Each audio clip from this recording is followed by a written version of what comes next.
परमात्मा मीच असे माझे अपार स्वरूप समुद्रावरती जन्म तरंग ब्रह्मा विष्णू महेश गणपती सूर्यचंद्रवर्ण यमरविती देवी कुबेरहित शेती जो सर्वज्ञानी दयाघन मुनी हृदय ज्याचे दरिद्री ध्यान बुद्धी उपाधी करून मिथ्या भानामध्येचे माझे होतसे त्याच्या अज्ञानी भाषे जगत कसा दोरीवरी सर्प दोई ठाई ना सर्प जगत ते स्वतंत्र आणि स्वयं ब्रह्म मीच असे विशेष दैव निष्काम बोध प्राप्ती कारणी उदाहरण तुम्हीच्या आत्माप्त काम तरी नमन कोणा करावे म्या व्यापकं नाम रूपयोः स्थानं बुद्ध्यबोध्यं बुद्धेर्दृग्यत्तु निर्मलम्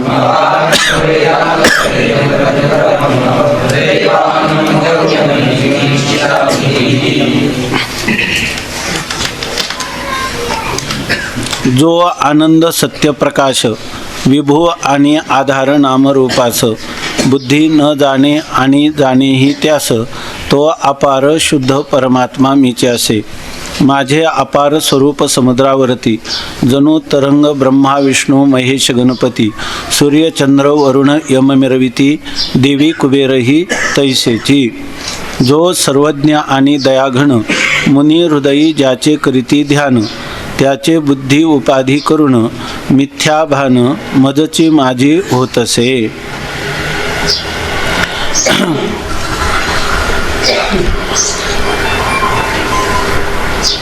आपण काल पाहिलं की जे वस्तुनिर्देश रूप मंगल केलं तर ते वर्णन केलं आपल्या स्वतःच्या आत्मस्वरूपाला. त्यावर येणारी शंका आहे की ते इंद्र वरुण इत्यादी असणाऱ्या इंद्रियांच्या अधिष्ठात्री देवता किंवा जगताच्या उत्पत्ती स्थिती लयाला कारण होणाऱ्या देवता यांना वंदन का केलं नाही. तर त्यांनी सांगितलं की त्या सर्व देवतांचं अधिष्ठान असणारा जो आत्मा किंवा ब्रह्म त्याला जर आम्ही मंगल केलं तर ते त्या ठिकाणी जैसे मूळ सिंचने सहजे शाखा पल्लव संतोषती या न्यायाने ते सर्व देवतांना पोचतं. म्हणून सर्व देवतांचं मंगल केल्यासारखंच आहे.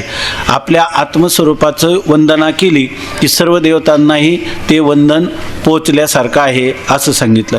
त्याच्यावर दुसरी शंका त्यांनी केली की एक आहे की या सर्व देवतांचा नियामक असणारी शक्ती ही ईश्वर शक्ती आहे आणि तो ईश्वर एकच आहे आणि त्या ईश्वरालाही कारण काय आहे आपलं हे जे संपूर्ण जगत आहे त्याच्यामध्ये तीन सृष्टी आहेत. एक जागृत सृष्टी आहे, एक स्वप्न सृष्टी आहे आणि एक सुषुप्तीमधील सृष्टी आहे. आहे की नाही. तर सुषुप्तीतली सृष्टी ही जागृत आणि स्वप्नाला कारण आहे. म्हणजे एक आहे कारणरूपा सृष्टी आणि दोन आहेत कार्यरूपा सृष्टी. आहे की नाही.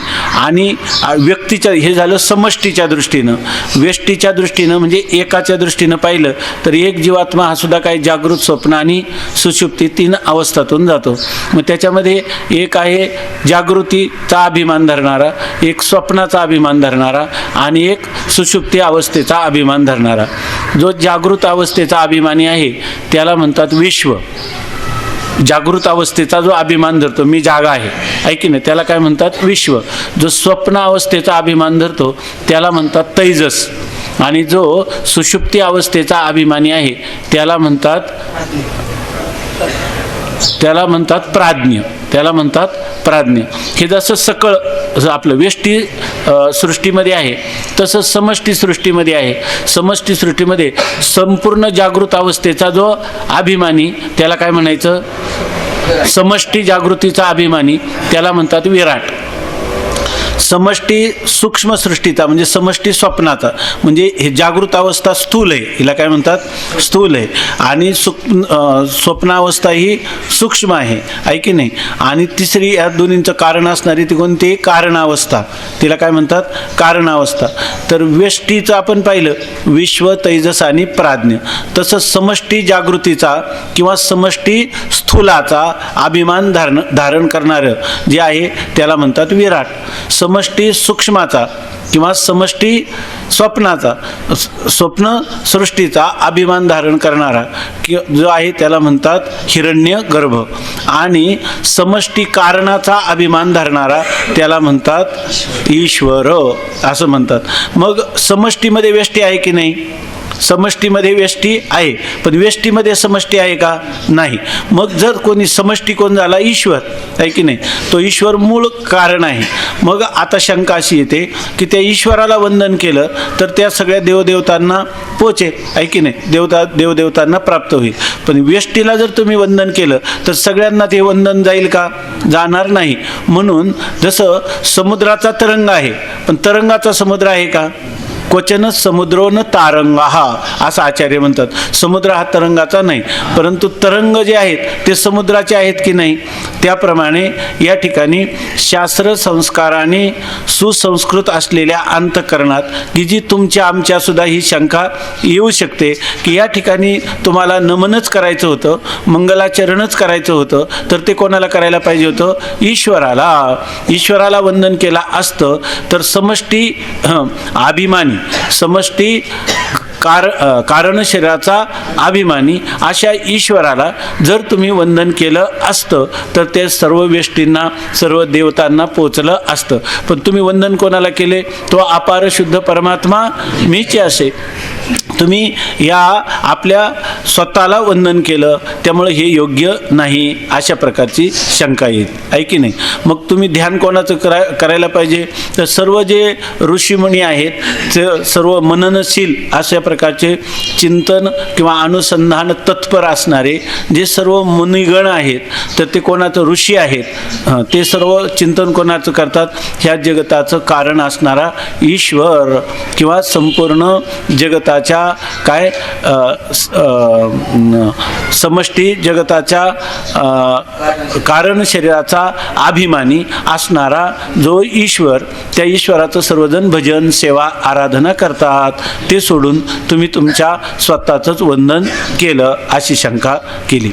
आता त्याच्यावर त्यांनी उत्तर दिलं की जो सर्वज्ञ आणि दयाघन, जो परमात्मा सर्वज्ञ आहे. सर्वज्ञ आहे म्हणजे सर्वम जानाति ती सर्वज्ञ, सर्वच तो बरं जाणतो, म्हणजे भूत, भविष्य आणि वर्तमान प्रत्येक प्राणीमात्राने केलेलं कर्म आणि त्या कर्मानुसार त्याला फल देणं, अशा प्रकारचा सर्व शक्तिमान, सर्वज्ञ आणि एवढा असून आपल्या भक्तांना मोक्ष देणारा, जो माझं भय अनन्य शरण त्याचे निवारी मी जन्म मरण, या लागी शरणागता शरण्य मीच एकू, ऐकी नाही? अनन्यास चिंतयंतो माम ये जनाः पर्युपासते तेषाम नित्याभियुक्तानाम योगक्षेमम वाहम्यहम, असं परमात्मा स्वतः सांगतो. भगवान मुखाने सांगतात की तुम्ही काय करा, मला शरण या, असं सांगतात ना. सर्व धर्मान परित्यज्य मामेकम शरणम व्रज अहम त्वा सर्व पापेभ्यो मोक्षयिष्यामि मा शुचः. तुम्ही सगळ्या धर्माचा परित्याग करून तुम्ही मला शरण या. मग जे आपल्याला शरणागतीचं स्थान किंवा वंदनाचं, मंगलाचरणाचं स्थान कोण आहे? तर तो असणारा ईश्वर. ईश्वराचं स्वरूप आपण पाहिलं की ज्याच्यामध्ये माया अधिष्ठान चैतन्य आणि माया अधिष्ठान ब्रह्मचैतन्य, त्या ब्रह्मचैतन्याचं मायेमध्ये पडलेलं प्रतिबिंब, याला मिळून म्हणतात ईश्वर. त्या ईश्वराचं मंगलाचरण आपण करायला पाहिजे होतं, परंतु तुम्ही केलं नाही, असं जर कोणी म्हणेल तर त्याला सांगतात जो सर्वज्ञ आणि दयाघन. हे बरोबर आहे. तो परमात्मा कसा आहे? मनवनी शरण जावे सर्व भावे देवाशी, तो हा उतरील पार भवदुस्तर नदीचा. कारण का? तो कृपाळू आहे, बहु आहे करुणावंत, अनंत हे नामजा. तुका म्हणे साक्षी आले तरी केले प्रगट. हा तुकोबाराय म्हणतात माझा अनुभव आहे ईश्वराची शरणागती करणं, म्हणजे आणि ती तुम्ही करायला पाहिजे होती, परंतु ग्रंथकर्त्याने केली नाही. तर त्याविषयी सांगतात, त्याला म्हणतात की बरोबर आहे तुझं. असं आहे बाढम, त्याला संस्कृतमध्ये एखाद्याने जर शंका केली तर त्याला पहिला म्हणतात बाढम, ठीक आहे, म्हणजे तुझी शंका बरोबर आहे. याचा अर्थ तुझं सगळंच बरोबर आहे असं नाही, पण तू जे काही विचार केला तो विचार पुरेसा आहे. बाढम किंतु किंवा त्याला काय म्हणतात, तुझं जरी म्हणणं असलं परंतु किंवा पण आलं, याचा अर्थ सगळ्यावर पाकच्यावर पाणी फिरलं, म्हणजे तुझं काय बरोबर असलं तरी ते त्रुटीपूर्ण आहे, त्याच्यामध्ये सर्वच्या सर्व निखालस सत्य आहे, म्हणून त्याचा अंगीकार करावा असं मात्र नाही. कारण आता तू जर माझं म्हणणं ऐकून घेशील तर तू प्रस्थापित केलेला जो सिद्धांत किंवा तू मांडलेला सिद्धांत हा कोलमडून पडेल आणि सिद्धांत पक्ष माझाच सत्य होईल, अशा प्रकारे त्याला सांगतात. हे काय आहे की हा जो विचार चाललेला असतो सिद्धांत, तर दोन पक्षांमध्ये विचार चालू असतो, एक पूर्व पक्ष एक उत्तर पक्ष, आणि त्या उत्तर पक्षाने पूर्व पक्षाचं खंडन करून मग खंडन झाल्यानंतर आपला सत्य काय आहे त्या सत्याचं अन्वेषण किंवा चिंतन करून जो काही सिद्धांत निघाला तो मांडायचा, म्हणजे निर्णय, जो निर्णय झाला त्याला म्हणतात निर्णित विचाराः. जो निर्णय केलेला विचार आहे तो मांडायचा, त्याला काय म्हणायचं सिद्धांत. तो सिद्धांत या ठिकाणी मांडतात. तर ते म्हणतात हे तुझं म्हणणं बरोबर आहे, परंतु तो ईश्वर जो आहे ज्याचं हृदयात ध्यान करतात, तर त्याचं हृदयात म्हणजे अंतःकरणात किंवा बुद्धीत ध्यान करतात, म्हणजे त्या ईश्वराचा अनुभव कुठे येतो, बुद्धी नावाच्या उपाधीमध्ये त्याचा अनुभव येतो. म्हणजे तो बुद्धीचं अधिष्ठान असणारं जे चैतन्य, ते चैतन्य बुद्धीमध्ये प्रतिबिंबित होतं, आहे की नाही. आणि ते कसं आहे, आनंद सत्य प्रकाश, आणि ते आपल्या बुद्धीमध्ये काय होतं, प्रकाशित होतं, म्हणजे त्या बुद्धीमध्ये ते प्रतिबिंबित होतं, म्हणजे त्याचा आपल्याला साक्षात्कार होतो. म्हणून ते म्हणतात की जो सर्वज्ञ आणि दयाघन मुनी हृदयी ज्याचे करीती ध्यान. याचं चिंतन थोडंसं क्लिष्ट आहे, गंभीर आहे, आणि आपल्या लगेच पूर्णपणे लक्षात येईल असं नाही, म्हणून याचा आपण जास्त विचार करणार नाही. पण त्याची संकल्पना जी आहे ती संकल्पना मात्र आपल्याला लक्षात घेतली पाहिजे, कारण ही जर लक्षात आली तर आपल्याला पुढचा ग्रंथ लागायला सोपा होतो. तेव्हा याचं भान इतकं लक्षात आलं ना, याचं भान कुठं होईल, आपल्याला सगळी ज्ञान कुठं होतात, बुद्धीमध्येच होतात. मग त्या परमात्म्याचा जो साक्षात्कार होणार तोही बुद्धीमध्येच होणार की नाही, बरोबर ना, बुद्धीमध्येच होणार. मग आता ते म्हणतात त्याचं भान होतं, परंतु भान बघा एक साधं लक्षात घ्यायचं की बिंब असतं आणि त्याचं प्रतिबिंब पडतं. प्रतिबिंब हे बिंबा वाचून स्वतंत्र आहे का, नाही. बरं, प्रतिबिंब जरी गेलं, आरसामध्ये आपलं प्रतिबिंब आहे, आरसा दूर केला तर प्रतिबिंब आहे का, नाही. पण मूळ बिंब आहेच की नाही, मूळ बिंब आहेच आहे. आरसा ही उपाधी केली म्हणून त्याच्यात प्रतिबिंब पडलं. बरं, तर प्रतिबिंब आहे ते प्रतिबिंब सत्य आहे का त्याचं मूळ बिंब सत्य आहे. एक बिंब प्रतिबिंबवाद म्हणून आहे, त्याच्यामध्ये बिंब आणि प्रतिबिंब दोघांनाही सत्य मानलंय, त्याच्यामध्ये एकच उपाधी मानलेली आहे. ते हे काही लक्षात घेऊ नका, थोडं फक्त एक कानावरून जाऊ द्या की त्याच्यामध्ये त्यांनी बिंब आणि प्रतिबिंब दोन्ही सत्य मानले, परंतु त्याच्यामध्ये उपाधीमुळे आलेला जो प्रतिबिंबत्व हा भाव आणि त्याच्या सापेक्ष मुखाच्या ठिकाणी आलेला बिंबत्व हा भाव, हे दोन्ही मिथ्या आहेत. मूळ त्यांचं असणारं इकडं जसं आपण पाहिलं कुटस्थ चैतन्य नित्य आहे की नाही, तो मीचे आहे म्हणताना आनंद सत्यप्रकाश कुटस्थ चैतन्य आहे की नाही, साक्षी सुद्धा तसाच आहे की नाही, आणि संपूर्ण मायेचं अधिष्ठान असणारं जे ब्रह्म ते सुद्धा आनंद सत्यप्रकाश आहे, ते दोन्ही एकच आहे. म्हणून जर लक्षार्थ दृष्टीने आपण पाहिलं तर प्रतिबिंबही खरं आहे आणि बिंबही खरं आहे का, दोन्ही एकच आहे, दोन्ही एकच आहे. दोन्ही नावं का आली, उपाधीमधल्या भेदामुळं त्याला दोन नाव आली, वास्तविक ते एकच आहे. तेव्हा याचं जे आपल्याला भान होईल ते कुठं होतं, बुद्धीमध्ये होतं. पण बुद्धीमध्ये भान झालेलं हे विसरून जा आता मी सांगितलेलं. तर या ठिकाणी बुद्धीमध्ये प्रतिबिंबित झालेलं जे चैतन्य आहे त्याचं जे झालेलं भान आहे ते भान सत्य आहे का मिथ्या आहे. एका चैतन्यावर बुद्धी काय आहे, आरोपित आहे की नाही, आणि त्या बुद्धीमध्येच पडलेलं काय आहे ते प्रतिबिंब छाया अशा प्रकारचं असल्यामुळं ते सुद्धा काय आहे, मिथ्याच आहे. बुद्धी मिथ्या बुद्धीमध्ये पडलेलं प्रतिबिंब सुद्धा मिथ्या असं आहे की नाही. म्हणून त्यांनी लिहिलं की या ठिकाणी त्याचे बुद्धी उपाधी करून ज्ञान कुठं होतं, बुद्धी उपाधीमध्ये, पण झालेलं ज्ञान सत्य आहे का, नाही, ते ज्ञान सुद्धा कसं आहे, मिथ्या. आता आपल्याला अशी शंका येते की तुम्ही काय सांगितलं, जे ज्याच्या अज्ञानाने भासतं ते त्याच्या ज्ञानाने निवृत्त होतं. रज्जूच्या अज्ञानाने सर्प भासला तो रज्जूच्या ज्ञानाने निवृत्त होतो, आहे की नाही, बरोबर आहे की नाही. तर आता ही अज्ञानाचं निवृत्ती आपल्याला करायची आहे की नाही, त्याला काय पाहिजे, ज्ञान पाहिजे. आता ते ज्ञान पाहिजे हे बरोबर आहे, परंतु हे कोणतं म्हणतात, हे ज्ञान कुठं होईल, आपल्या बुद्धीमध्ये होईल. पण बुद्धीमध्ये झालेलं जे ज्ञान आहे त्या ज्ञानाने ते जे ज्ञान आहे त्या ज्ञानाने काय होईल, अज्ञानाची निवृत्ती होईल.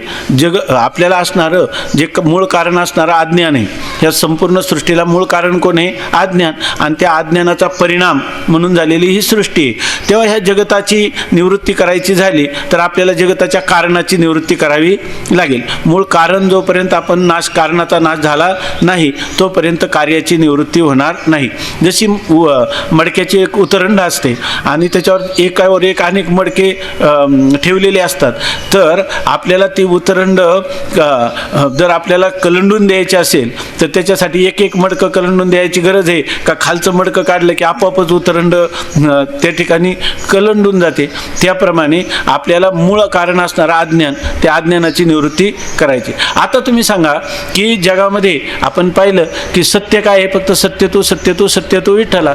एकच असणारं जे परमात्म तत्व आहे, ब्रह्मतत्व आहे, तेच फक्त सत्य आहे. त्याच्या अतिरिक्त कोणताही पदार्थ सत्य नाही.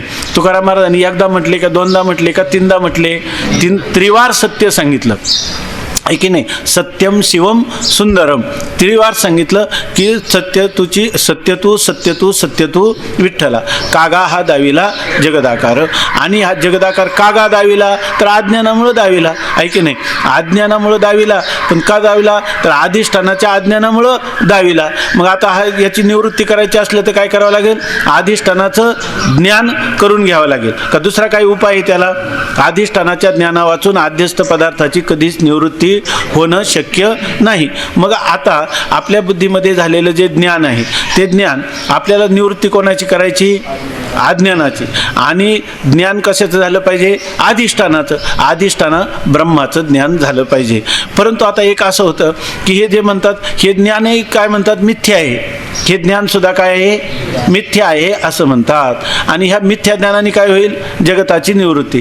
तर आपल्याला शंका येईल की नाही, हे जगत आहे, ह्या जगताच्या अधिष्ठानाचं सत्य ज्ञान झालं पाहिजे का मिथ्या ज्ञान झालं पाहिजे? सत्य ज्ञान झालं पाहिजे. सत्य ज्ञान झालं तर ह्या जगताची निवृत्ती होईल. आणि आपलं ज्ञान जर मिथ्या असेल तर ह्या जगताची निवृत्ती होईल का? अशी आपल्याला शंका येते. बरोबर आहे की नाही? आणि ग्रंथकार काय म्हणतात? मिथ्या भान. म्हणजे भान म्हणजे ज्ञान. हे ज्ञान कसं होतं? मिथ्या होतं. आणि ते कुठं होतं? माझ्या स्वरूपावर मजची माझी होत असे, माझ्या स्वरूपावर होतं. इथं पुढं बसलेले आणि मागं बसलेले यांच्यामध्ये काही भेद आहे असं मानण्याचं कारण नाही. आपण कोणतं शास्त्र शिकतो? अभेदाचं, अद्वैताचं शास्त्र शिकतो. म्हणून मागं बसलेले असं म्हणायचं नाही किंवा हे माझ्यासाठी नाही, मी येतो पण काही आलं काही आकलन झालं नाही झालं तर ते पुढे बसलेल्यांनी त्याचं लक्ष द्यायचं, कारण त्यांची झोप लवकर लक्षात येते. मागं बसल्यावर ध्यानात पण येत नाही असं काही समजायचं नाही. सगळ्यांनी सतर्क राहायचं याच्यामध्ये. तर बघा की यामध्ये मिथ्या भान म्हणजे मिथ्या ज्ञान, आणि ते माझ्या स्वरूपाच्या ठिकाणी कोणाचं होतं? पुन्हा माझंच होतं असं म्हणतात. तर आपलं चिंतन हे चाललं होतं. आपल्याला रज्जूच्या ज्ञानाने काय होते? सर्पाची निवृत्ती होते. रज्जूचं झालेलं ज्ञान सत्य आहे की नाही आपल्याला? आहे की नाही? म्हणून मिथ्या सर्प निवृत्त झाला की नाही? तसं आत्म्याचं झालेलं जे ज्ञान आहे ते जर आपल्याला मिथ्या ज्ञान असेल तर त्या मिथ्या ज्ञानाने त्या मिथ्या सर्पाची निवृत्ती होईल का? आहे की नाही? आपल्याला शंका. ते ज्ञान कसं असलं पाहिजे? सत्य असलं पाहिजे. अशी शंका येणं साहजिक आहे की नाही? साहजिक आहे. परंतु असं नाही, आहे की नाही? हे आपल्याला वाटतं की नाही आता? परंतु असं नाही. कारण एक दिवस आपण थोडं चिंतन केलं होतं एक 4-6 दिवसापूर्वी की आपण सत्ता किती मानल्या? 3. एक सत्ता कोणती आहे? पारमार्थिक सत्ता. कोणती सत्ता? ज्या पदार्थाचा तिन्ही कालात बाध होत नाही त्या पदार्थाची सत्ता कोणती आहे? आणि असे पारमार्थिक पदार्थ किती आहेत? एकच आहे की नाही? एकच पदार्थ आहे. कोणता? परमात्माच आहे. सत्य नित्य असा एकच परमात्मा आहे. त्याची सत्ता कोणती आहे? पारमार्थिक सत्ता धन्याची की जी मायबाप. इथं धनी म्हणजे कोण आहे? परमात्मा, आहे की नाही? दुसरी सत्ता कोणती आहे? व्यावहारिक सत्ता. आपल्याला ह्या जागृत अवस्थेमध्ये जेवढं हे विश्व प्रतीतीला येतं याची सत्ता कोणती आहे? व्यावहारिक. व्यावहारिक सत्ता कशाला म्हणतात? जर आपल्याला ब्रह्मज्ञान जोपर्यंत होत नाही तोपर्यंत ह्या जगताची निवृत्ती होणार नाही. ब्रह्मज्ञाना वाचून ज्याची निवृत्ती होत नाही त्या पदार्थाची सत्ता ही व्यावहारिक सत्ता असते, आहे की नाही? असं आपण मानलेले आहे. तिसरी सत्ता कोणती आहे? प्रातिभाषिक सत्ता आहे. प्रातिभाषिक सत्तेतले पदार्थ कोणते? उदाहरणार्थ मृगजल आहे. मृगजल हे कोणत्या सत्तेतलं आहे? प्रातिभाषिक सत्तेतलं आहे. स्वप्न कोणत्या सत्तेतलं आहे? प्रातिभाषिक सत्तेतलं आहे. गारुड्याचा खेळ कोणत्या सत्तेतला आहे? प्रातिभाषिक सत्तेतला आहे की नाही? गारुडी जे तुम्हाला पक्वान्न दाखवतो एकाच वेळा मागाल ते पक्वान्न, ते काय असतं का? उन्हाळ्यात पाऊस पाडतो ते काही खरं असतं का त्याच्यामध्ये? ते कसं सर्व मिथ्या आहे. मग त्याची सत्ता कोणती आहे? प्रातिभाषिक. प्रातिभाषिक सत्तावान पदार्थ कशाला म्हणतात? त्याला ब्रह्मज्ञान व्हावं लागतं का? स्वप्नातून जागं झालं का स्वप्नातली सृष्टी गेली, आहे की नाही? तुम्हाला रज्जूवर सर्पाचं ज्ञान झालं का सर्प निवृत्त रज्जूचं ज्ञान झालं की सर्प निवृत्त झाला, बरोबर आहे की नाही? सर्प निवृत्त झाला. आता इथं असं आहे की आपल्याला प्रातिभाषिक सत्ता कशाला म्हणायचं? ब्रह्मज्ञाना वाचून ज्या पदार्थांची निवृत्ती होते ते सगळे पदार्थांना म्हणतात प्रातिभाषिक सत्तावान पदार्थ. ब्रह्मज्ञानाने ज्याची निवृत्ती होते त्याला म्हणतात व्यावहारिक सत्तेतील पदार्थ. आणि ज्याची कशानेही निवृत्ती होत नाही, कशानेही बाध होत नाही, त्याला काय म्हणतात? बाध शब्दाचा अर्थ घ्यायचा मिथ्यात्व निश्चय. ज्याचं जे कधीच मिथ्या ठरत नाही त्याला म्हणतात पारमार्थिक सत्तेतला पदार्थ. आता एक चिंतन आपण केलं होतं, लक्षात आलं की समान सत्तेत साधक बाधक व्यवहार होतो. ऐक, समान सत्तेत साधक बाधक व्यवहार होतो. आता बघा, बरोबर ना? समान सत्तेत म्हणजे समान सत्तेत म्हणजे आता आपण जागृत अवस्थेमध्ये आहेत, आपल्याला तहान लागली. आपली तहान कोणत्या तहान हा कोणाचा धर्म आहे? प्राणाचा. ते प्राण व्यावहारिक सत्तावान आहेत, आहे की नाही? आणि आपली तहान सुद्धा काय आहे? व्यावहारिक सत्तावान आहे, बरोबर ना? ती खरीच आहे की नाही? जोपर्यंत ब्रह्मज्ञान होत नाही तोपर्यंत ती खरीच आहे. आता हे जे जागृती अवस्था ही कोणत्या सत्तेतली? आपली व्यावहारिक सत्तेतली. आपली तहान कोणती आहे? व्यावहारिक सत्तेतली. जर आपल्याला तहान लागली तर पाणी कोणतं लागेल? आपल्याला जे स्वप्नात पाण्याचा एक मोठा जलाशय पाहिला आणि आपण जागे झालो, आणि मग आपण जागे झालो तर आपण असं म्हणत नाही की आता त्या स्वप्नात मोठं तळा पाहिलं आम्ही, तिथून तांब्या भरून आणा, असं म्हणतो का? नाही, कारण स्वप्नातला पदार्थ कोणता आहे? प्रातिभाषिक सत्तेतला आहे. आणि तहान कोणत्या सत्तेतली आहे? व्यावहारिक सत्तेतली. मग आता आपल्याला कोणतं पाहिजे? व्यावहारिक सत्तेतल्या विहिरीचं किंवा तळ्याचं पाणी पाहिजे, दुसऱ्या पाण्याचा उपयोग नाही. समजा आपल्याला स्वप्नात तहान लागली आणि आपल्या उश्याला तांब्या असला तर ह्या तांब्यातलं पाणी घेऊन आपली तहान भागेल का? नाही. त्याला तळ सुद्धा कोणतं पाहिजे? पाणी कोणतं पाहिजे? स्वप्नात. कारण का? समान सत्तेत साधक बाधक व्यवहार घडतो, आहे की नाही? स्वप्नातल्या शत्रूला मारण्यासाठी जागृतीतली तलवार उपयोगातली आहे का? आणि जागृतीतल्या शत्रूला मारण्यासाठी स्वप्नातली तलवार उपयोगाची आहे का?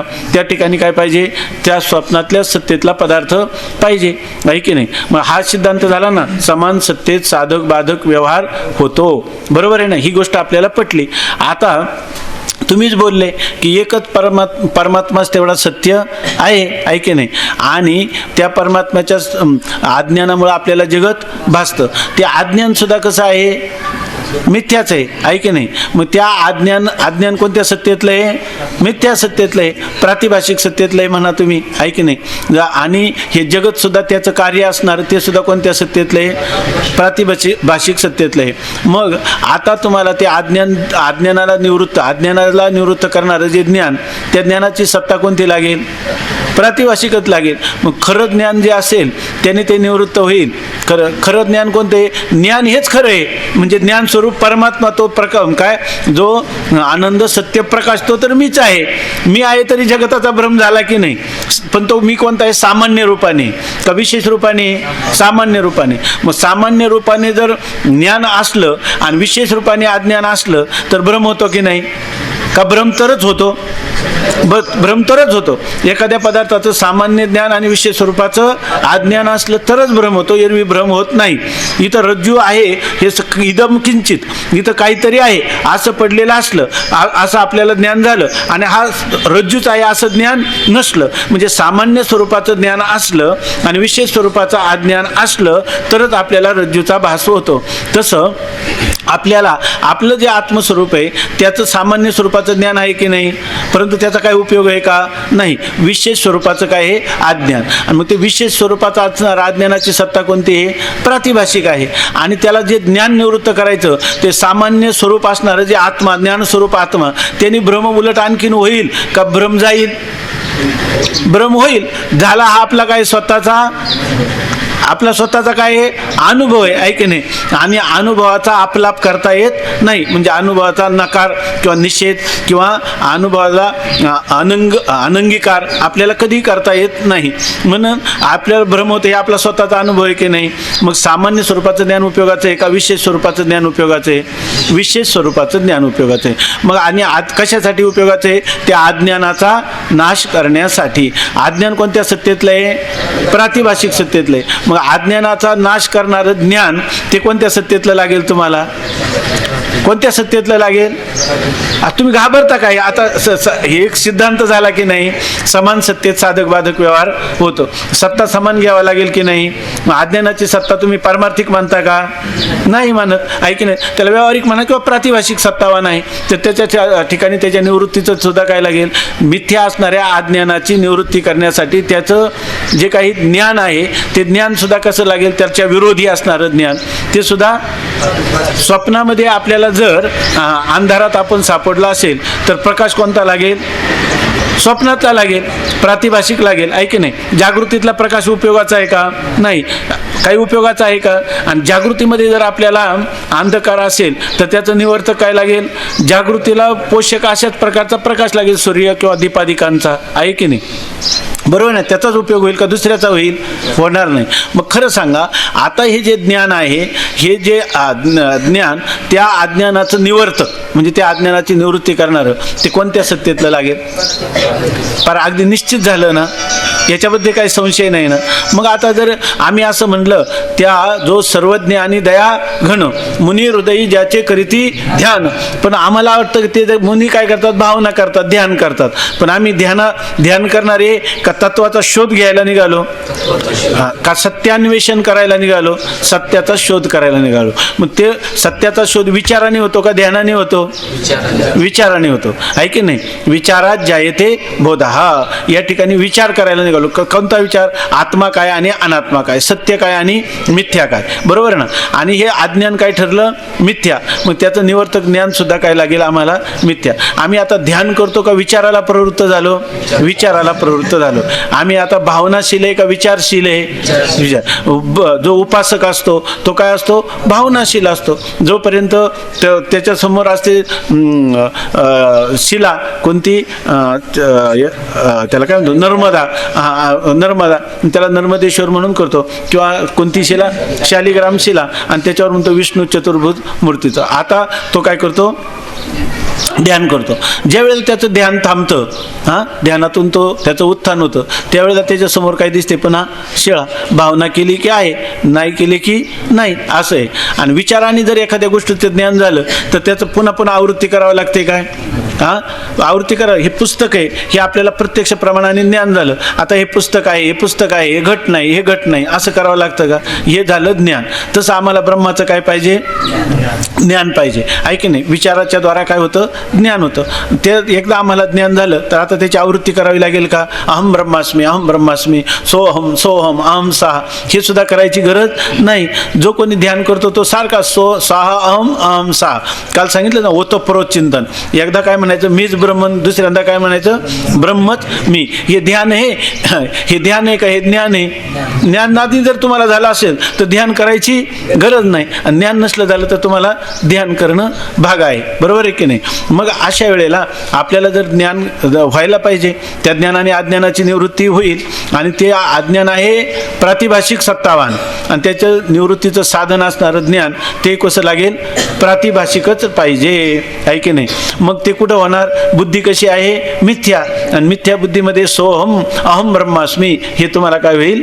ज्ञान होईल, आहे की नाही? आणि ह्या ज्ञानाने काय निवृत्त होईल? अज्ञान निवृत्त होईल. आणि मग अज्ञान निवृत्त झालं का अज्ञानाचं कार्य सुद्धा निवृत्त होईल. आता पुढं ते अज्ञानाचं कार्य, अज्ञान निवृत्त होतं, अज्ञानाचं कार्य दिसण्यापुरतं राहतं. दिसलं तरी ते आपल्या स्वरूपाला बाधक कसं नाही? कारण आत्मा आहे सत्य, हे आहे मिथ्या. मिथ्या पदार्थांनी सत्य अधिष्ठानाला कोणतेही लाभ हानी होत नाही. त्याच्या गुणदोषाने अधिष्ठान कधी मलिन होत नाही. जसं रज्जूचं सर्प भासला, कोणाला पुष्पमाला भासली, दंड भासला, जलधारा भासली, म्हणून ती काय रज्जू ओली होते का? ती काय पुष्पाने सुगंधित होते का? सर्पाने विषारी होते का? नाही, कारण मिथ्या पदार्थ अधिष्ठानाला कोणतीही लाभ हानी करत नाही. हा विचार आपल्याला नंतर येईल. परंतु साधा परिचय आपल्याला त्याचा झालेलाच आहे. आता प्रश्न असा आहे की ही जी बुद्धी कशी आहे? मिथ्या. आणि त्या बुद्धीमध्ये झालेलं ज्ञान म्हणजे कोणतं ज्ञान? मी ब्रह्म आहे असा आकाराचं ज्ञान. तर हे जे ज्ञान आहे ते ज्ञान सत्य पाहिजे का मिथ्या पाहिजे? ते ज्ञान मी ब्रह्म आहे हे झालेलं ज्ञान की जे अज्ञानाची निवृत्ती करणार. तुम्ही काही घाबरायचं काही कारण नाही, याच्यामध्ये घाबरायचं काही कारण नाही. आपलं गणिताने चाललं ना. सगळ्या जगात म्हणजे भारतात बेदोने 4 आहे, पण आता आम्ही अमेरिकेत आलो मग जरा बेदोने 4 इकडे किती म्हणतात, तिथे गेलं तरी 5च म्हणतात, आहे की नाही. कुठेही गेलं तरी बेदोने 5च म्हणतात, त्याच्या बेदोने 4च म्हणतात, आहे की नाही, कुठेही गेलं तरी.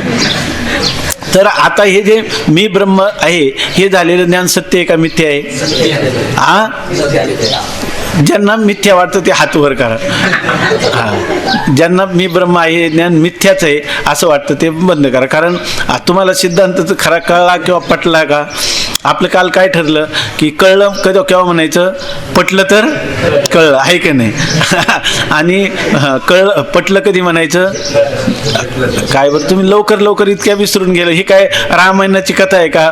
रामाचे वडील दशरथ 11 रथ, त्याचे वडील 12 रथ, असं काही पण म्हणायचं असं थोडं. हे गणितापेक्षा तंतोतंत विज्ञान आहे. याच्यामधले याचे जे काय त्याला म्हणतो आपण, याचे जे काय आराखडा काय त्याला नाही त्याला दुसरं, याचे जे हिशेब आहेत तर ते हिशेब आपल्याला जसेच्या तसे आकडे आपल्याला कळले पाहिजे ना.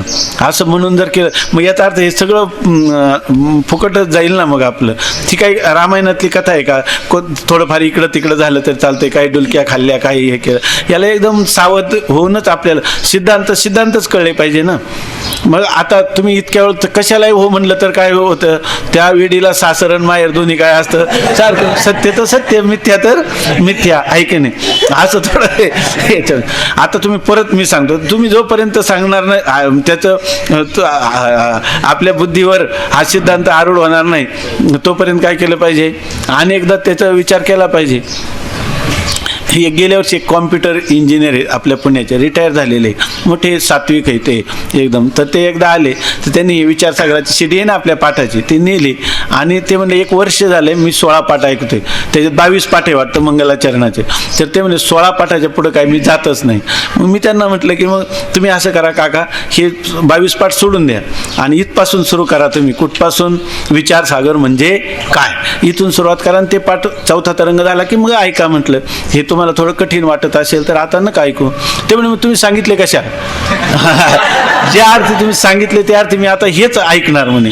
आणि नंतर त्यांनी ते 22 पाठ ऐकले. 2-3 महिने त्यांना पुन्हा लागले, पण त्याच्यानंतर ते म्हटले 3 महिन्यात माझा सगळा विचारसागर झाला, कारण त्यांना सिद्धांताचा परिचय झाला ना त्याच्यामध्ये. आता तसं जर आपलं झालं तरच पुढं, नाही तर हे मागचं काय सांडी विखरू गेले, आहे की नाही, किंवा खडकावरी वर्षेले, अशा प्रकारचं होईल की नाही. आणि तसं म्हणणं चांगलं आहे का?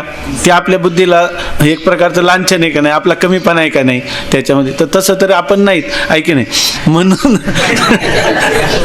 म्हणून आता हे पहा, समान सत्तेत साधक बाधक व्यवहार होतो असं ठरलं की नाही. अज्ञानाची सत्य मिथ्या आहे असं कळलं की नाही. मग त्या मिथ्या अज्ञानाची निवृत्ती करायची असेल तर ज्ञान कोणतं लागेल?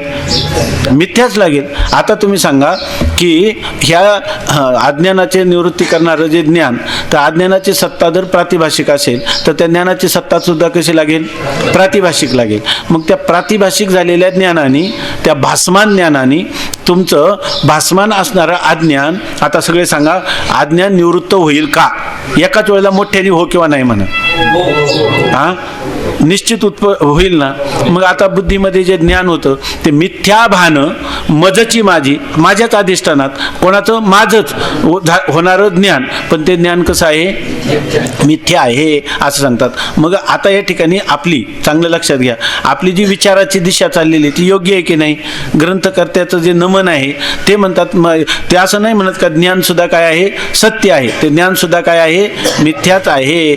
जसं ज्या माणसाला जसं संबंध किंवा भूत म्हणतात त्याला, एखाद्याला प्रेत वगैरे हे जे काही भूत लागलेलं असेल तर ज्या प्रकारचं भूत लागेल त्याच प्रकारचं त्याला मंत्रोच्चारण करावं लागेल की नाही. काही भूत इतकी साधी असतात की त्याला चतकोर भाकरी आणि काही लोणच्याची फोड दिली तरी ते लगेच त्या गिरायकाला लगेच सोडून देत, आहे की नाही, त्या झाडाला सोडून देतं. आणि काही काही असे असतात कितीतरी मंत्रोच्चारण केले, किती अनुष्ठानं केली तरी ते लवकर सुटत नाही, आहे की नाही. जसं भूत यथा यक्षः तथा बलिही असे आपल्याकडे म्हणच आहे. त्याप्रमाणे या ठिकाणी हा यक्ष लागलेले भूत कोणतं आहे? मायेचं मिथ्याभूत आहे. मग त्याचं निवृत्ती करणारं जो मंत्र आहे तो सुद्धा कसा असला, मिथ्याच असणार, आहे की नाही. म्हणून मग तुकाराम महाराजांनी बघा कसं लिहिलंय, हे जोपर्यंत आपल्याला कळत नाही तो ते तुकाराम महाराजांचं आपल्याला हे कळणार नाही. तुका म्हणे अहम ब्रह्म आड येऊनेदी भ्रम. तुकाराम महाराज म्हणतात अहम ब्रह्म, मी ब्रह्म आहे, आपलं मी ब्रह्म आहे. तुकाराम महाराज म्हणतात ठीक आहे, तुम्ही काय आहात, भ्रमिष्ठ आहात असं म्हणतात.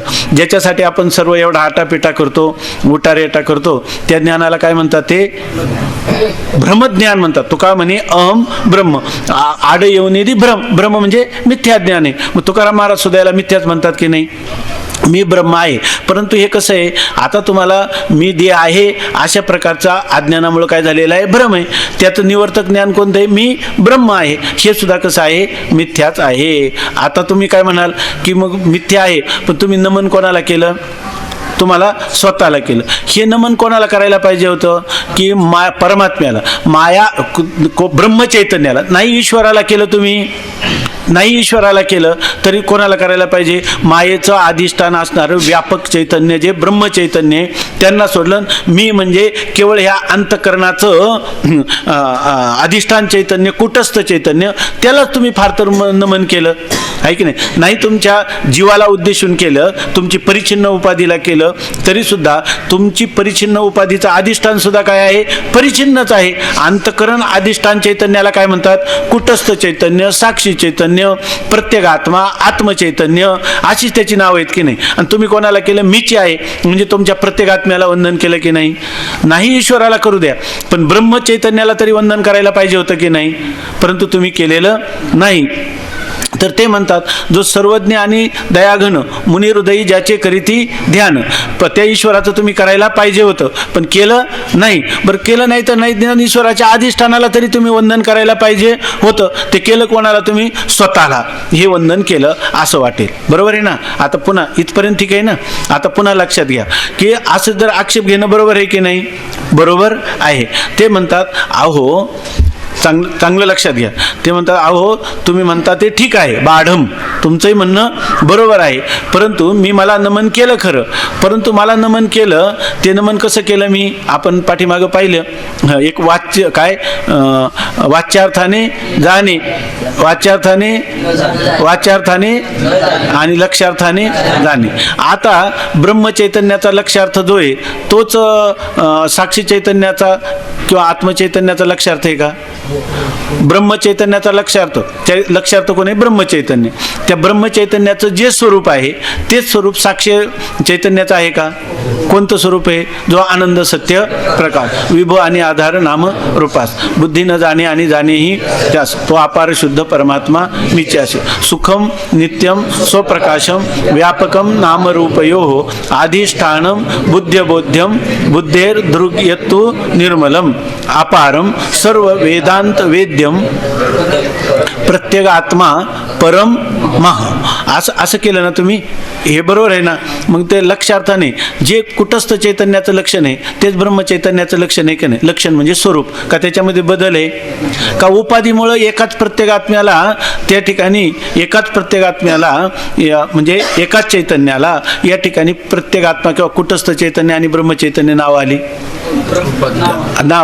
आता ती बुद्धी कशी ठरली, मिथ्या ठरली की नाही, बरोबर आहे ना. आणि माया कशी ठरली, माया पण उपाधीच आहे, ब्रह्म पण आपलं बुद्धी पण उपाधीच आहे, आणि दोन्ही उपाधी मिथ्या आहेत. आणि त्यांच्यामध्ये असणारा भेद सुद्धा काय आहे, मिथ्या आहे. आणि अभेद काय आहे, अभेदच सत्य आहे की नाही. आणि मग जर त्याच्यामध्ये मी मला वंदन केलं तर ते ब्रह्मचैतन्याला नाही झालं का, आणि ब्रह्मचैतन्याला मला वंदन केलं ते ब्रह्मचैतन्याला झालं, आणि ब्रह्मचैतन्याचंच प्रतिबिंब मायेमध्ये पडून त्याला ईश्वर भाव आला, आहे की नाही, बरोबर आहे ना. आणि एका वेष्टीमध्ये पडला तर त्याला जीव भाव आला, आहे की नाही, बरोबर आहे ना. आणि हे सगळ्या जगतातले परिणाम आहेत तर ते मायेचे परिणाम आहेत, मग त्या आहे की नाही, मायेचेच परिणाम आहे की नाही. मग त्या ठिकाणी ह्या सगळ्याच पदार्थांना मी वंदन केलं की नाही, सगळ्या जीवांना देखील मीच वंदन केलं की नाही. अवघी भूते साम्य आली की नाही. कारण साम्य का आली तर सगळी माझ्यावर काय आहे, अध्यस्त आहेत. मग मी कोणाला वंदन केलं, माझ्या मूळ स्वरूपाला वंदन केलं. ते माझ्या अध्यस्त पदार्थ जो असतो त्या आद्यस्थ पदार्थाला अधिष्ठाना वाचून स्वतंत्र सत्ता नसते. जर रज्जू काढून घेतला तर सर्प भासेल का, दंड भासेल का, पुष्पमाला भासेल, काहीच नाही. ऐक नाही, मी जर माझ्या प्रत्येक आत्म्याला ब्रह्मरूप असणारा माझ्या प्रत्येक आत्मा काढून टाकला तर तुम्ही जीव भाव राहील का, ईश्वर भाव राहील का, जगत भाव राहील का, काहीच राहणार नाही. का हे सर्व माझ्यावरचेच आहे, माझ्यावर. आणि समजा तुम्हाला तुमच्या वास्तव स्वरूपाचं जेव्हा ज्ञान होतं तेव्हा हे सगळे आद्यस्थ पदार्थ निवृत्त होतात. ऐक नाही, सर्प कुठं जातो, वारुळात जातो. का सर्प रज्जुरूप होतो. मग हे जगत कुठं जातं, आत्मरूप होतं. आणि आत्माच काय आहे, ब्रह्मच काय आहे, आत्मा. का वास्तविक त्या आत्म्याला आत्मा आणि ब्रह्म ही पण नाव द्यायची सोय नाही.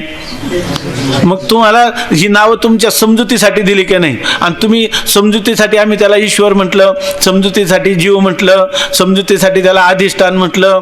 ऐक नाही, कोणी जीव कोणी ईश्वर, समजुतीसाठी जगत, असं तुम्हाला आम्ही विभाग शिकवला. आणि तुम्ही आमच्या डोक्यावर हात ठेवायला लागले आणि तुम्ही म्हणायला लागले की नमन कोणाला केलं तर स्वतःला केलं आणि ईश्वराला केलं नाही. ऐक नाही, देवदेवतांना केलं नाही, असं तुम्ही म्हणायला लागले. वास्तविक हे जे मंगलाचरण केलं हे सगळ्यांचंच केलं की नाही. आता उलट असं आहे की अखंड चित समुद्र असणाऱ्या माझ्या स्वरूपावर हे सगळे काय आहेत, तरंग आहेत, असं आहे की नाही. आणि तो ईश्वर सुद्धा माझ्या स्वरूपात, माझ्याच प्रत्येक आत्म्याला माया उपाधी लागली की त्याला ईश्वर नाव आलं. आहे की नाही. आणि त्या ब्रह्मचैतन्यालाच जर परिच्छिन्न बुद्धी उपाधी लागली तर त्यालाच नाव काय आलं. त्याला अगोदर आम्ही समजवण्यासाठी सांगितलं का वास्तविक कुटस्थान ब्रह्म एकच आहे.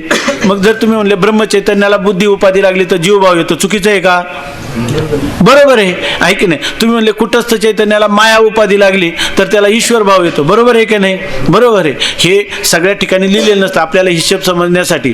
पण गौडपाद कारिका नावाचा एक ग्रंथ आहे जे मांडुक्य उपनिषदावर शंकराचार्यांच्या आजी गुरूंनी या ठिकाणी जे काही कारिका लिहिल्यात त्याच्यामध्ये त्यांनी लिहिलं, बघा लक्षात ठेवा, त्यांनी लिहिलं मनुष्य जेव्हा खराब बोधवान होतो तेव्हा त्याचा काय बोध असतो ते त्यांनी सांगितलं. यथा स्वप्न प्रपंचोपी मयी माया विजृंभिता तथा जागृत प्रपंचोपी मयी माया विजृंभिता. यथा स्वप्न प्रपंच, ज्याप्रमाणे हा स्वप्नातला प्रपंच दिसतो की नाही तो आपणच निर्माण केला की नाही, आपल्याच मायेने झाला की नाही, त्याला कोणी काय केलंय का. तसा हा जागृत प्रपंच सुद्धा आपल्याला, आपण झोपेत गेलो तर जग गेलं की नाही, आपण जागं झालो तर जग आलं की नाही. मग जागृत प्रपंचोपी, हा जागृत प्रपंच सुद्धा कोणी उत्पन्न केला, मीच केला. असं जर पाहिलं तर मीच सगळ्या जगाचं अधिष्ठान आहे की नाही, बरोबर आहे की नाही. मग तुम्ही म्हणता तुम्ही ईश्वराला वंदन नाही केलं पण ब्रह्माला तरी करायला पाहिजे होतं. हा ऐक नाही, केलं कोणाला, तुम्हाला. का माझंच बरोबर आहे, माझंच काय आहे का तुमचं बरोबर आहे, सर्वांचं बरोबर आहे, सर्वांचं काय आहे, बरोबर आहे. मी जर माझ्या अखंड सच्चिद आनंद स्वरूपाला वंदन केलं तर ते ब्रह्माचंच वंदन आहे. कारण ब्रह्माहून आत्मा भिन्न नाही आणि आत्म्याहून ब्रह्म भिन्न नाही. असं जर आपल्याला यथार्थ ज्ञान झालं असेल तर जरी कोणी आपल्याला म्हटला काय, जो सर्वज्ञ आणि दयाघन मुनी हृदय ज्याचे करीती ध्यान आणि तुम्ही मात्र ते करत नाही, तर आम्ही काय म्हणू, त्याच ब्रह्माचं बुद्धी उपाधी करून मिथ्या भान मजची माझी होत असे.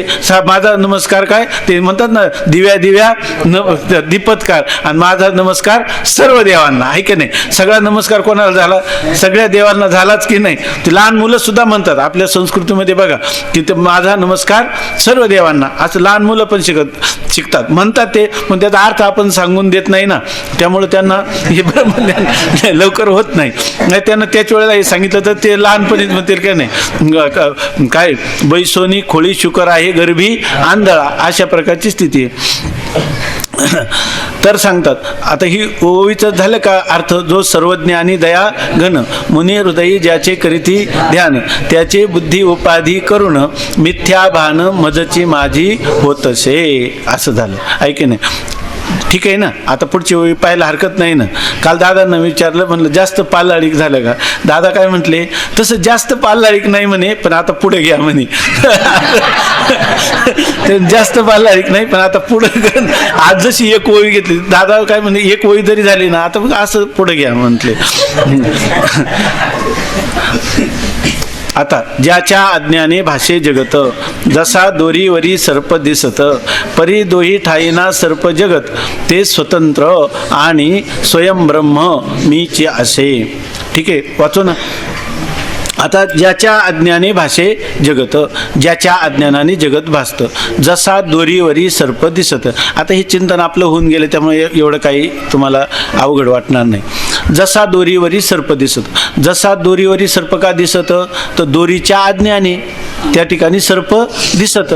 इथं सर्प लिहिलंय, पण काही पण भ्रम होऊ शकतो का? सगळ्यांना सर्पच दिसतो? काही पण. मग जसा दोरीवरी सर्प दिसत का, तर दोरीच्या आज्ञाने जसा दोरीवरी सर्प दिसत, तसंच ब्रह्माच्या आज्ञाने ब्रह्मावरी जगत दिसत किंवा भासत, आहे की नाही? तसं सांगतात.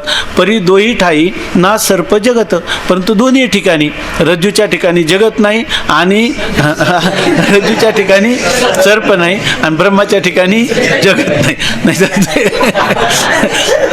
परी दोही ठाई ना सर्प जगत. दोरीच्या ठिकाणी सर्प नाही, बरोबर ना, आणि ब्रह्माच्या ठिकाणी जगत नाही. सर्पही नाही आणि जगतही नाही. दोही ठाई ते स्वतंत्र आणि स्वयंब्रह्म मीच असे. आता ते स्वतंत्र आहे. कोण? रज्जू सुद्धा कसा आहे? स्वतंत्र आहे. स्वतंत्र आहे म्हणजे काय? स्वतंत्र म्हणजे काय? रज्जूवर सर्प भासला म्हणजे काय? सर्पाने रज्जू विषारी होते का? ती जशी आहे तशीच आपल्या महिमेमध्ये पडून आहे. जलधारा भासल्या म्हणून ओली होते का? नाही, स्वतंत्र आहे. रज्जू वाचून सर्प भासतो का? नाही. परंतु त्या सर्पाचा आणि रज्जूचा काहीतरी संबंध आहे का? कोणाचा कोणाशी न धरे संबंध आहे. शुद्ध बुद्ध ठाईचे ठाई. रज्जू जसाच्या तसाच पडलेला आहे की नाही? आपण अनेक वेळा चिंतन केलं. रज्जू, आपण म्हणतो रज्जूचं काय आहे? सामान्य ज्ञान आणि विशेष स्वरूपाचं अज्ञान. मग त्या अज्ञानाचं कार्य सर्प. त्या अज्ञानाचं कार्य सर्प असं म्हणत असताना आपल्या समोर ते अज्ञान किती गुणांनी युक्त आहे? 3 गुणांनी. 3 गुण कोणते? रजोगुण, तमोगुण, सत्वगुण. 3 गुणांनी. सत्वगुणांनी काय झालं बरं? हा सर्प आहे असं ज्ञान झालं का नाही? ते ज्ञान कोणाचं आहे?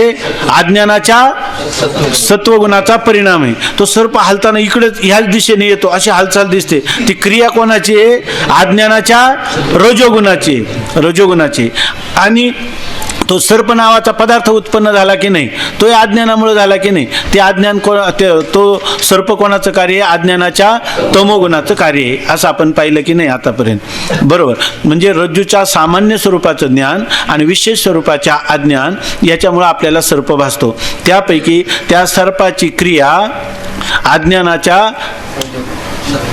त्या सर्पामध्ये असणारी क्रिया ही अज्ञानाच्या रजोगुण असं ना. रजो रागात्मकम विद्धी. तर रज्जू जो आहे हालचाल, क्रिया जी असते. पुन्हा लक्षात ठेवा, चांगलं लक्षात ठेवा, कोणताही पदार्थ सृष्टीतला असला तो पदार्थ हा तमोगुणाचा परिणाम आहे. कशाचा परिणाम आहे? पदार्थ हा कशाचा परिणाम आहे? आणि क्रिया कशाचा परिणाम आहे? आणि ज्ञान कशाचा परिणाम आहे? सत्वात संजायते ज्ञानम, आहे की नाही? ही गोष्ट झाली की नाही? आता बघा आपण कशा प्रक्रिया पाहतो आणि आपल्याला एक नवीन शिकल्याचा आनंद वाटतो. असा आनंद वाटतो की आता आपल्याला एक एक गोष्ट उकलायला लागली, आहे की नाही? पदार्थाचं काय? आपल्याला इतकं कळलं की रज्जूच्या सामान्य स्वरूपाचं ज्ञान, विशेष स्वरूपाचं अज्ञान, ते अज्ञान त्रिगुणात्मक, त्याच्यापासून भासणारा पदार्थ, तो पदार्थामध्ये होणारी क्रिया ही रजोगुणाची, पदार्थ तमोगुणाचा, आणि त्या पदार्थाचं होणारं ज्ञान, सर्पाचं ज्ञान हे कोणाचं? सत्वगुणाचं आहे की नाही? बरोबर आहे ना? हे सर्व झालं की नाही? आता आपल्याला असं भ्रम झाला. आता भ्रमच झाला का नाही रज्जूवर सर्पाचा? तो कसा कसा झाला हे आपण एवढं चिंतन केलं की नाही? कसा झाला याचं स्पष्टीकरण आपल्याला कळलं की नाही? आता दुसरा एक मनुष्य आहे, त्याला वाटतं अरे हा भ्रमच आहे की नाही? हा काय आहे? भ्रमच आहे. ह्या भ्रमाचं निवृत्ती झाली पाहिजे. तो काय करतो? आपल्याकडे दिवा घेऊन येतो, बरोबर आहे की नाही? आणि दिवा घेऊन आला की त्याच्याबरोबर काय होतं की लगेच आपला सर्पभ्रम निवृत्त होतो. सर्प जातो का सर्पाचं ज्ञानही जातं? रज्जूचं ज्ञान झाल्यावर दोन्ही जातं. अगोदर सर्प जातो का अगोदर सर्प ज्ञान जातं? युगपत एकाच वेळेला निवृत्त होतात. आता सर्प निवृत्त झाला की नाही? कधी? रज्जूच्या. हे जे रज्जूचं ज्ञान झालं ते आता सामान्य स्वरूपाचं ज्ञान झालं का विशेष स्वरूपाचं ज्ञान झालं? विशेष स्वरूपाचं ज्ञान झालं.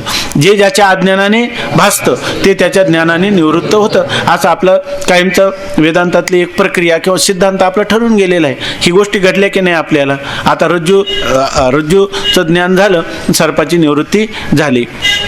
आता याच्यानंतर हे आपल्याला भ्रम झाला होता, आपण विचार करायला लागलो आहे की नाही, विचार करायला लागलो की अशा अशा प्रकाराने झालं, हे आपल्याला पटलं की नाही. आता हे सगळी क्रिया घडल्या कोणाच्या ठिकाणी? रज्जूच्या ठिकाणी. मग आपण रज्जूला विचारलं की का हो तुमच्या सामान्य स्वरूपाचं ज्ञान आणि विशेष स्वरूपाचं अज्ञान याच्यामुळं भ्रम होतो. रज्जू काय सांगतो? रज्जू काय सांगतो? मला माहीत नाही. आणि ज्या वेळेला जे ज्याच्या अज्ञानाने भासतं ते त्याच्या ज्ञानाने निवृत्त, तो आपल्या कानावर सुद्धा घेत नाही आहे की नाही. तुमची अधिष्ठानाच्या विशेष स्वरूपाच्या ज्ञानाने निवृत्ती होते हे तरी तुम्हाला माहिती आहे की नाही. अज्ञान तुमच्यावर भासमान होतं का? त्याला अज्ञान माहीतच नाही. अज्ञान माहीत नाही का? अज्ञानकृत मिथ्या पदार्थ आणि मिथ्या पदार्थाचं ज्ञान सुद्धा माहीत नाही. आणि त्याच्या तुलनेत मी सत्य हे तरी त्याला माहिती आहे का? माझं नाव रज्जू महाराज म्हणतात असं तरी त्याला माहिती आहे का? मग हा जो हे ज्या कल्पना केल्या, ह्या कल्पना तुमच्या आमच्या बुद्धीत आहे का त्याच्या ठिकाणी आहेत? आपल्या बुद्धीत आहे. मग हे ब्रह्माचं झालेलं ज्ञान सुद्धा काय मिथ्या भान मदची माझी होत असे का त्याच्या ठिकाणी नाही. म्हणून आत्मा स्वमहिमनी प्रतिष्ठिता. खरं जेव्हा ब्रह्मज्ञान होतं, मग आता ब्रह्मज्ञान मी ब्रह्मज्ञानी झालो आहे की नाही, हा आपल्याला अभिमान होईल का? आपल्याला ब्रह्मज्ञान करून घेतलं, हा वेडेपणा होता पूर्वीचा तो निवृत्त केला असं वाटेल. मग एखाद्या माणसाचं वेड एरवड्यात राहून गेलं तर तो आल्यानंतर तो काय मी शहाणा म्हणून येतो का? माझं वेड गेलं म्हणतो का? मी वेडा नव्हतोच म्हणतो, कारण त्याला वाटतं की वेडा होतं हे सुद्धा कोणाला कळू नाही. तसं आपल्या ठिकाणी अज्ञानाची सिद्धीच होऊ नये का? अज्ञान विशेष ज्ञानाने घालवल्याचं सिद्ध व्हावं. अरे मी तर तुका म्हणे साहे देव आहे तैसा आहे. मी काही म्हणजे आपलं जे मूळ स्वरूप आहे ते नित्य सोहळं अत्यंत विशुद्ध अशा स्वरूपातलं आहे. हे आपल्या आता कोणाला ब्रह्मज्ञानाचा अहंकार होईल का? हे लोक कर्मठ, हे लोक उपासक, मी मात्र ब्रह्मज्ञानी. ब्रह्मज्ञानी म्हणजे आहे की नाही, वेडाच आहे की नाही हा एका प्रकार. कारण मिथ्या पदार्थाचं नसलेलं मिथ्या अज्ञान मानलं, त्याची निवृत्ती केली, त्याच्यासाठी गुरुच्या घरी 12 वर्षे भांडी घासली, शास्त्राचं अध्ययन केलं, ब्रह्मचर्य पालन केलं आणि शेवटी काय प्राप्त झालं?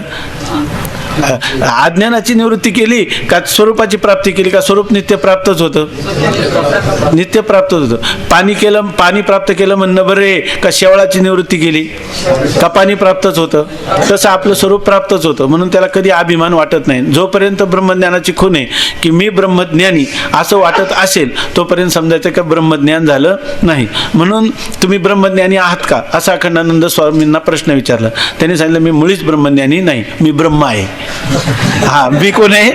ब्रह्म आहे, मी ब्रह्मज्ञानी नाही. स्वामी महाराज विनोदानी गोष्ट सांगायची की एक बैलगाडी का सांगितली असली तर लगेच सांगत जा, कारण गोष्टीची पुनरावृत्ती याच्यात होईल. आणि इथून पुढे ह्याच गोष्टी कधी विसरली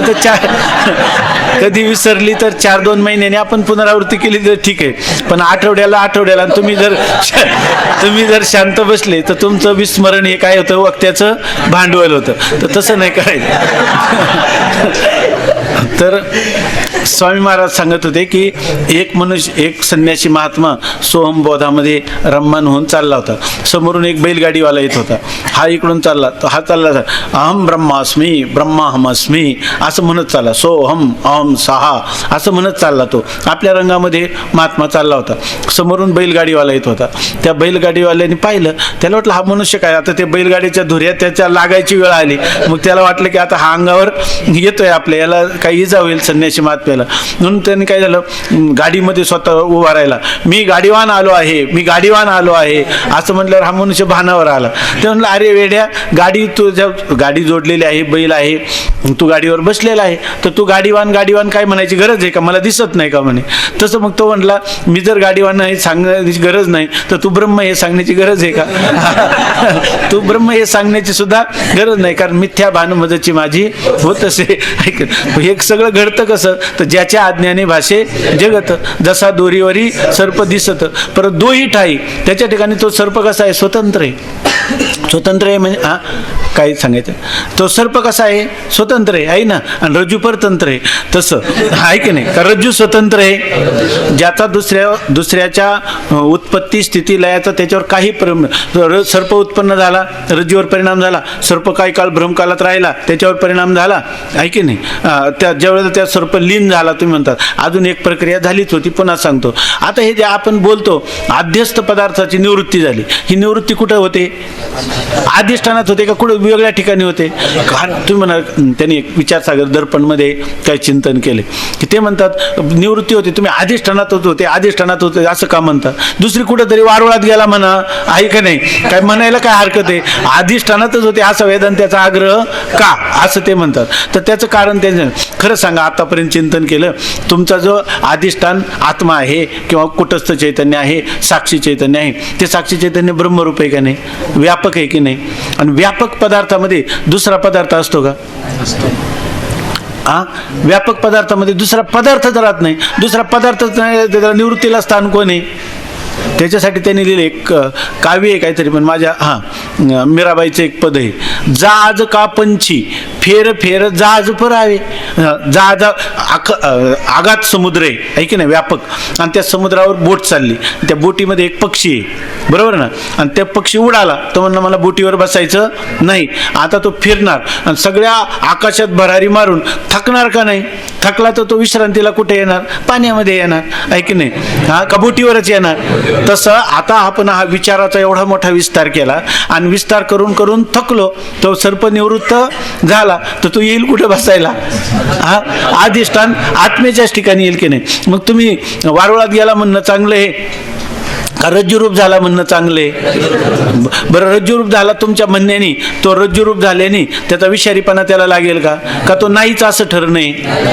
खरं रज्जुरूप झाला म्हणण्याने काय, तो नाहीच असं ठरणे. तसं जगताची निवृत्ती अधिष्ठानात झाली म्हणजे जगत नाहीच आहे असं ठरलं, आहे की नाही? मग रज्जुरूप झाला किंवा ब्रह्मरूप झाला असं तुम्ही का म्हणता? का ब्रह्माशिवाय दुसरा पदार्थच राहिला नाही आता, तर ते जाईल कुठं? म्हणून हेच म्हणणं चांगलं आहे की नाही? आद्यस्थ पदार्थाची निवृत्ती ही अधिष्ठान. माझा एक शब्द चुकला, तेवढा दुरुस्त करून सांगा. 4 वर्ष सुटलेलं कोणी सांगू नका. तर आद्यस्थ पदार्थाची निवृत्ती ही अधिष्ठान रूप होते, जशी सर्पाची निवृत्ती ही काय होते? रज्जू रूप होते, बरोबर आहे की नाही? तसंच जगताची निवृत्ती ही काय होते? ब्रह्मरूप होते, बरोबर आहे की नाही? बरोबर आहे की नाही? मग जगताची निवृत्ती ब्रह्मरूप होते, तर तुम्हाला आम्हाला झाली होती का आतापर्यंत? आता सुद्धा झाली का नाही शंकाच आहे की नाही?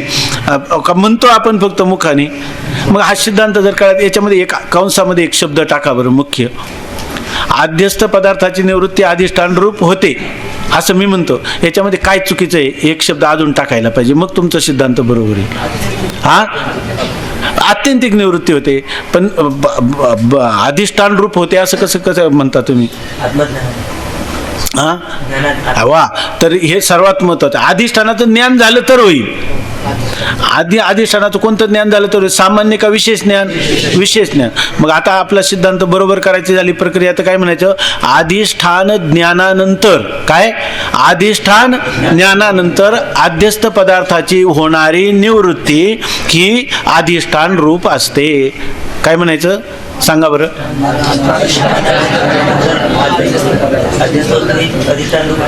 आद्यस्थ पदार्थाची निवृत्ती ही अधिष्ठान ज्ञानानंतर अधिष्ठान रूप असते. आता आद्यस्थ पदार्थाची निवृत्ती ही अधिष्ठान रूप असते, पण अधिष्ठान ज्ञानानंतर, आहे की नाही?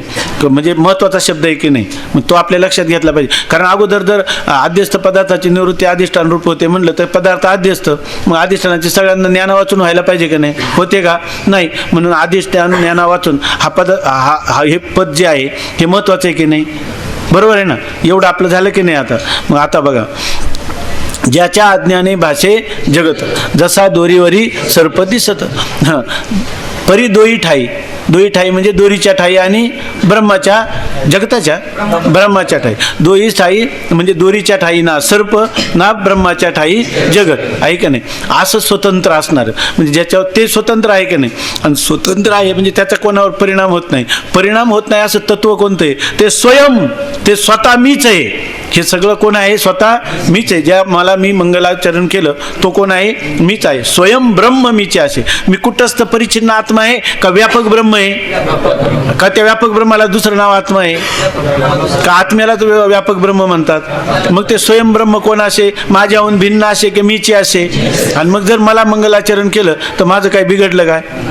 तर तुमचं तरी काय बिघडलं का? मग तुम्ही कशाला एवढ्या शंका करत बसले, आहे की नाही? आतापर्यंत कशाला शंका केल्या? मला नमन केलं तर काय झालं? सर्वांचंच नमन झालं. हास्तिपदे सर्व पदम निमग्नम.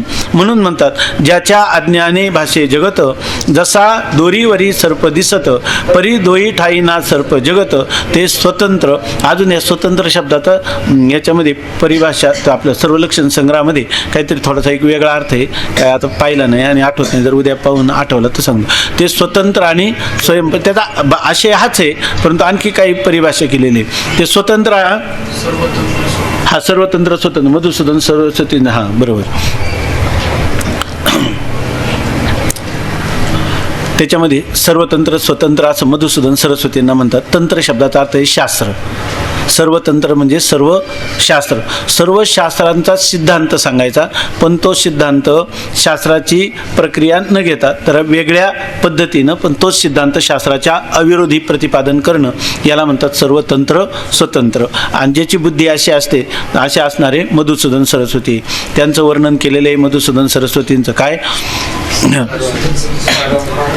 हा पारमेत्ती सरस्वत्या मधुसूदन सरस्वती. मधुसूदन सरस्वती पारमवेद मधुसूदन सरस्वत्या हा का बरोबर का? सृष्टी जरूर मधुसूदन सरस्वत्यो हो सरस्वते हे मधुसूदन सरस्वते हे पारमवेत्ती सरस्वती. मधुसूदन सरस्वतींना काय म्हणायचे हे कोणाला कळतं? सरस्वतीला. आणि सरस्वतीला काय म्हणायचे हे कोणाला कळतं? मधुसूदन सरस्वतींना. म्हणून त्यांच्या ग्रंथकर्ते मधुसूदन सरस्वतींना एक विशेषण देतात. ते काय करतात?